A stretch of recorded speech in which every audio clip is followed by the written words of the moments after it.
어릴 적 우리 집에는 오래된 나무장이 하나 있었다.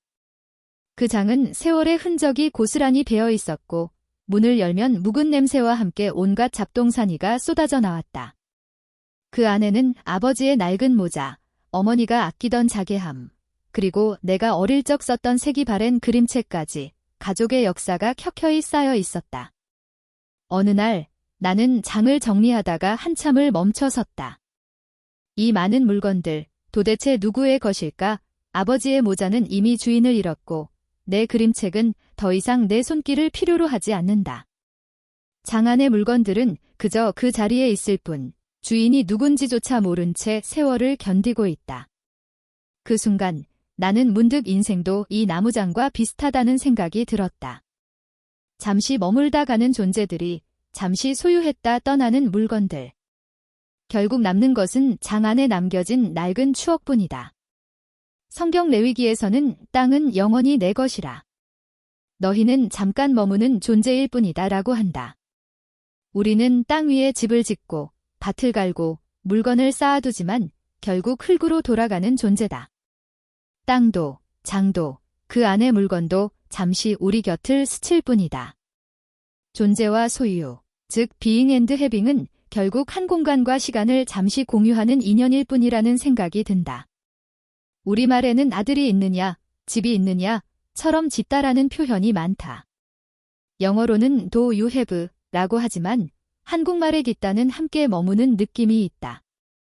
그런데 요즘은 내가 가졌던 차처럼 영어식 표현이 스며들고 있다. 가졌다는 움켜쥐는 느낌인데 원래는 짓다가 맞다. 소유와 존재가 나란히 인연을 맺고 공존하는 것이 우리말의 멋이다. 밥을 흘리면 죄라는 말, 어머니들은 밥 한 톨에도 경외감을 가르쳤다. 그 쌀 아래는 태양, 비, 흙, 농부의 땀, 그리고 무수한 시간의 인연이 담겨 있다. 다시는 오지 않을 햇빛과 비가 만든 쌀알, 그 유일함을 생각하면 밥을 아껴야 한다는 마음이 든다.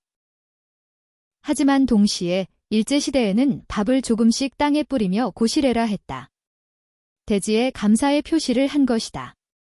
거지에게 따뜻한 밥을 주거나 중에게 쌀을 수북이 시주할 때 우리는 인심이 좋다고 한다.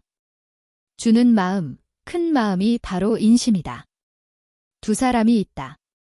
한 사람은 평생 긁어모으다 죽어 재산만 남겼고 다른 한 사람은 후하게 베풀다 죽어 남긴 것이 없다. 둘 다 이제 존재하지 않지만 누가 더 멋진 삶을 살았을까? 후하게 주고 간 사람은 평온함을 남긴다.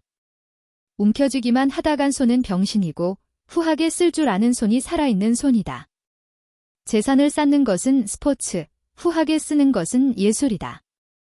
이 두 가지를 다 할 줄 아는 사람이 진짜 삶을 사는 것이다.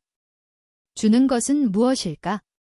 종이에 적어보내지 못할 임에게 띄우는 편지, 강에 띄우는 빈병, 고시래에 밥 한 숟갈, 모두 영원히 돌아오지 않을 곳으로 보내는 것이다. 주는 것은 예술이다. 노자는 자애하는 자는 용감할 수 있고 검약하는 자는 후하게 쓸 수 있다고 했다. 검약은 후하게 쓰기 위한 준비다. 사람이 죽을 때 저 세상에 가져갈 수 있는 것은 살아서 기브 어웨이 한 것뿐이다. 윈스턴 처칠도 부리는 버는 것으로 생존하지만 주는 것으로 삶을 멋지게 만든다고 했다. 신학적으로도 마찬가지다. 하느님께 바치는 손조차 하늘이 주신 것이다. 하늘은 직접 받으실 수 없으니 영원히 갚을 수 없는 이웃에게 흘려보내는 것을 하늘에 바치는 것으로 친다. 레위기는 토지는 영원히 팔 수 없다. 토지는 하늘에 속한 것이기 때문이다 라고 말한다.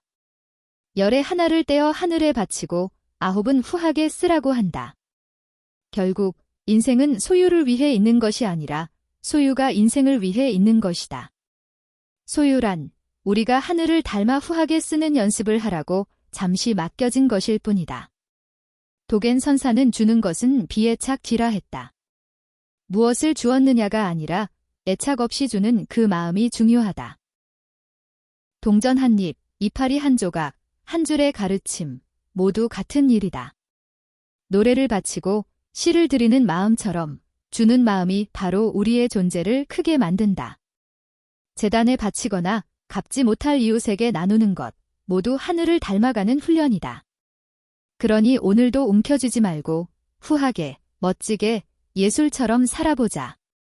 어쩌면 진짜 내 것이 되는 것은 내가 흘려보낸 것뿐일지도 모르니까.